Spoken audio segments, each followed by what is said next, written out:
I never got to ask him why he did it, because by the time the ink dried, his heart had already stopped. My name is Elena Hartley, and for 15 years I believed I had the kind of marriage people envied. My husband, Michael, was calm, charming, the man who remembered anniversaries, poured wine before dinner, and always made me feel chosen, even in a crowd. We built a life together, a home, a family, or so I thought. It all came crashing down the day Michael's lawyer called, barely 48 hours after his funeral, and told me something that would change everything. Elena, you're no longer in the will. I laughed at first, a dry, confused, almost delusional laugh, because that made no sense. Michael and I had worked for years to build what we had. We had joint accounts, shared property, a home under both our names. But the lawyer's voice stayed steady. He changed it the night before he died. The paperwork was submitted digitally, witnessed, signed. It's legal. He changed the will the night before his fatal heart attack. No warning, no conversation, no explanation, just gone. And the entire estate had been reassigned to his sister, who lived 3 states away, hadn't visited in 5 years, and once told me I wasn't real family because we had no children. I didn't even know he was in contact with her. So now, while I was still picking out his headstone, she was already flying in, claiming the house and telling everyone it was Michael's final wish. But I knew my husband, or at least, I thought I did. The moment the will was read, I felt something shift inside me. Grief turned into suspicion, and suspicion became obsession. Because 2 days later, I found a receipt, a single slip of paper tucked into the bottom drawer of his desk. It was from a law office, dated the day before his death, time-stamped 9:47 p.m. He had gone in person, he had sat down, signed documents, paid the fee, and left, alive, healthy, no sign of anything wrong. Until his heart stopped the very next morning while jogging, alone. Michael and I met in our early 30s. I was a freelance designer. He was an architect. We met at a coffee shop where I spilled tea on his laptop. It was awkward, adorable, cliché. We dated for 2 years before we married. No kids, not by choice. After 3 miscarriages, we stopped trying. Michael always said, "You're enough, Elena. We're enough." I believed him. We built a home full of light, quiet jazz and lemon trees. We shared passwords, grocery lists, vacation plans, which is why I couldn't understand why he'd make a change so drastic, so secretly, and never even tell me. Unless he wasn't planning on telling me. Later that night, I called the law office listed on the receipt. A woman answered. When I asked about Michael's visit, she paused.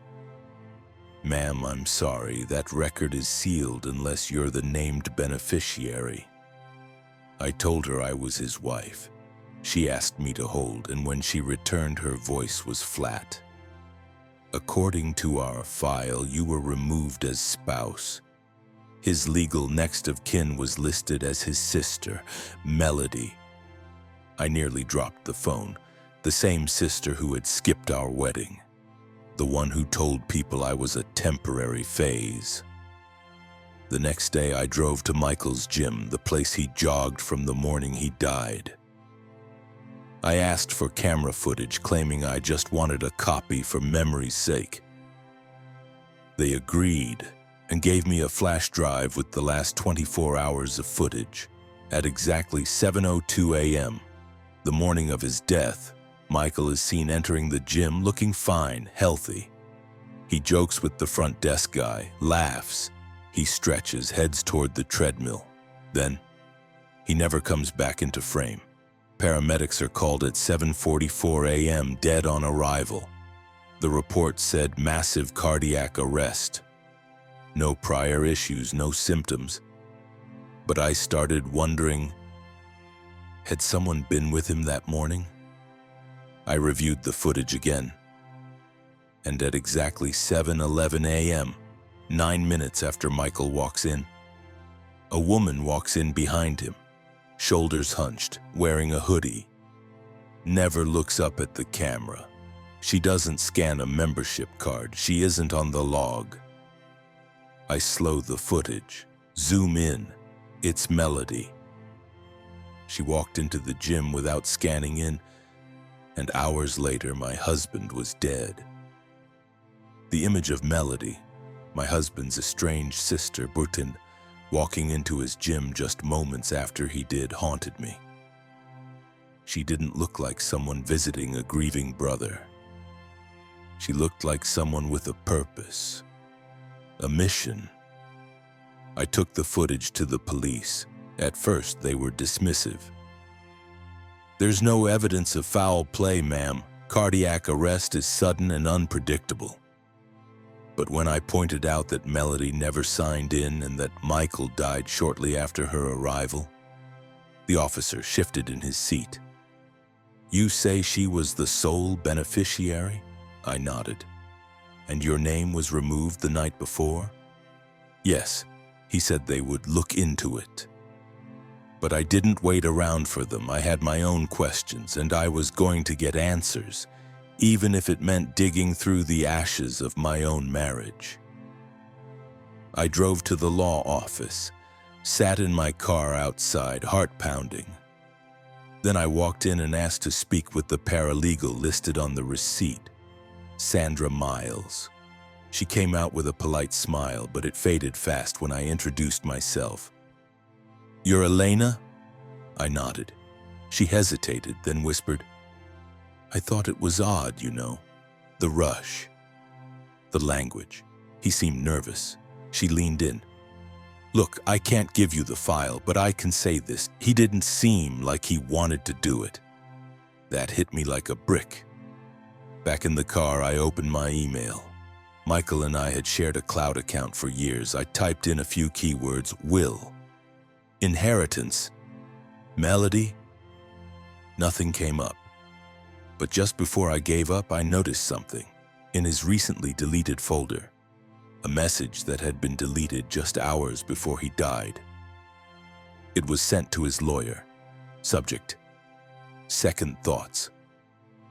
I clicked it open. The message read, "Sandra, I need to talk before finalizing the signature. Something doesn't feel right. I think I'm being pressured. I want to make sure Elena is protected no matter what." It was time-stamped 11:36 p.m., the night before he died. But according to the law office, the signed copy was received digitally at 11:42 p.m., 6 minutes later. So why would Michael say he wasn't ready and then sign anyway? Unless someone else submitted it. The next day, I met with Ryan, Michael's longtime business partner. He greeted me with a hug, tears in his eyes. "Michael loved you, Elena, no matter what that paper says." I showed him the email. He blinked in disbelief. "This doesn't make sense. We had lunch that day and he told me he was updating the will, but only to add in a non-profit, not to remove you." I froze. "A non-profit?" He nodded. "Some charity he supported in college, something about architecture scholarships." That name had never come up in the final version I was shown. It was just Melody, nothing else. So I contacted the non-profit. The woman on the phone was confused. "Michael Hartley? No, we never received any donations from him recently. He reached out about leaving something in his will, but we never got confirmation." Which meant Michael's original intention was never carried out. The will Melody presented? It was missing the non-profit. It was missing me. It was also missing a witness signature. I only realized it when I pulled up the scanned copy from the estate lawyer. The witness line Sam was blank, faked, rushed, and the signature looked off. The swirl in the H of his last name. Something he always did, was missing. I called a handwriting expert. I asked her to compare Michael's journal entries, cards, and notes with the will signature. 3 days later, I got a response. The signature on the will is most likely forged. I stood in my kitchen shaking, staring at that one word forged, which meant Michael never finalized the change. Melody submitted it herself, and the lawyer had no idea the real file had been hijacked. I needed proof. And to get it, I'd have to get access to Michael's laptop. Problem was, it had already been taken by Melody. He tried to warn me, with a deleted email and a broken signature. I just hadn't seen it in time. Melody had taken Michael's laptop from our house the day after the funeral. She claimed he wanted her to handle his digital affairs. But that was a lie. Michael and I had set up everything, passwords, accounts, storage, together, and she didn't have access, or at least she wasn't supposed to. I had only one option left: break into her house and get it back. Not violently, not illegally, just quietly. She'd gone out for a court deposition related to the estate. I knew because I called the courthouse myself and checked the docket. While she was out, I drove to her house. The spare key, still hidden under the same loose potted plant she'd used for years. She never expected me to come. I let myself in, heart pounding. There on the kitchen counter was Michael's laptop, his initials still on the case. I opened it, password protected. But Michael always used variations of my name. I tried. Elena 2010, nothing. Then, Elena plus Jazz. It unlocked. The desktop was almost empty except for one folder. Final Docs. I opened it. Inside were PDFs, contracts, emails, voice notes, and one file titled under Do Not Use Will Draft Melody Copy. I clicked. The document loaded, and there it was. An unsigned draft of the will, with language that completely matched what Melody had submitted. Same fonts, same dates, same beneficiary. Except it had no digital signature. And in the corner, awaiting final approval from client. She had taken this version and forged the rest. I copied the file to my drive, and then I saw something else. A folder named Health Insurance. Inside were medical invoices for tests Michael never told me about. Scans, stress tests, a heart monitor evaluation, all ordered under his name, but billed to Melody. One document stopped me cold, a physician's referral for possible anxiety-induced heart irregularities. Referral date? 4 months before he died, and the referring contact? Melody Hartley, listed as primary caregiver. I gasped. Michael had never listed her as his caregiver. She had used his information when with some kind of access or stolen ID to push through a diagnosis. Was she trying to induce stress? I kept digging, found a voice note, one Michael had left for himself. His voice sounded tired, broken. I'm not sure what's happening. Melody keeps saying I need to rewrite everything and that I owe her. She threatened to tell Elena things I know aren't true. I just want to fix this, but I'm scared. I don't know who to trust anymore. I sat there in her kitchen sobbing. Because Michael had tried to fight, he just didn't realize he was running out of time. I took everything and drove straight to the detective's office. When I showed him the forged draft, the false caregiver documents, the voice note, he didn't dismiss me this time. He opened a case file. Melody was called in for questioning within 48 hours. She denied everything, until the investigator played Michael's voice note. She broke, not all the way, but just enough. He said he owed me. I was just helping him set things right. Helping? By poisoning him with guilt? By filing medical claims that weren't hers? By stealing his final words and rewriting them into a betrayal? She was charged with document forgery and fraudulent representation of medical power of attorney. But that wasn't the end, because just when I thought justice was starting, Michael's lawyer called again. Elena and I found something else in our system archives, something Melody tried to delete. It was an audio recording of her speaking to the firm paralegal Sandra. And in it, she says, "He'll be dead by morning, just file it. He wants this. I'll handle the rest." By the time I heard her say the words, "He'll be dead by morning," I no longer needed proof. I needed justice. The audio recording Melody tried to erase was all I needed to confirm what my heart had already accepted. This wasn't just a betrayal. It was a setup. The clip was short, only 11 seconds, but it said enough to unravel everything she had built. "He'll be dead by morning. Just file it. He wants this. I'll handle the rest." The paralegal Sandra hadn't even registered the meaning of that line at the time. But now, the entire timeline was collapsing. The police reopened the investigation, not just for forgery, but for possible wrongful death. Melody panicked. She offered a statement in exchange for avoiding further charges. But her confession was a twisted mess. She claimed Michael begged her to take care of his legacy, that he couldn't bear to leave everything to Elena, that she was honoring his wishes. The prosecutor didn't buy it. Neither did the court. During the legal review, something unexpected surfaced. Michael had sent a separate file, one day before his death, to his cloud storage, an unsigned copy of the real will.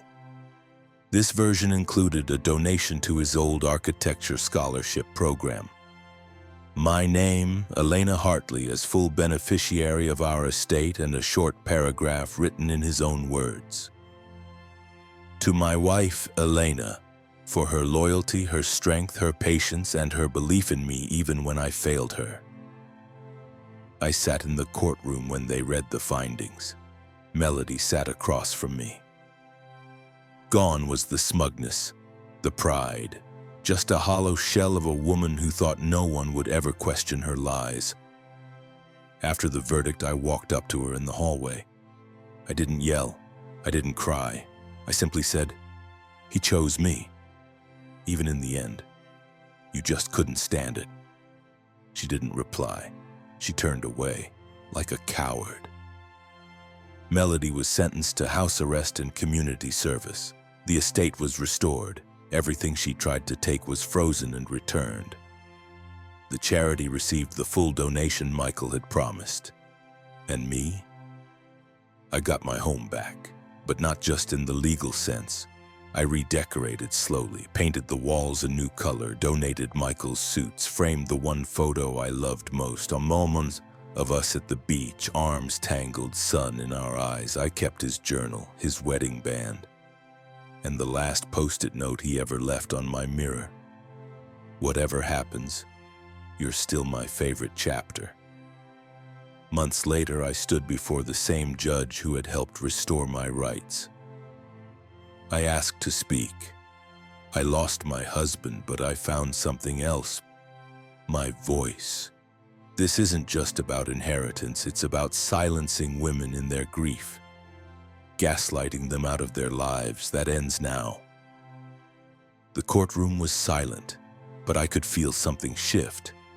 The next day, I started a foundation, the Hartley Trust, for women fighting to prove their truth in the face of betrayal. People ask if I ever got closure. I don't think closure is real, but peace.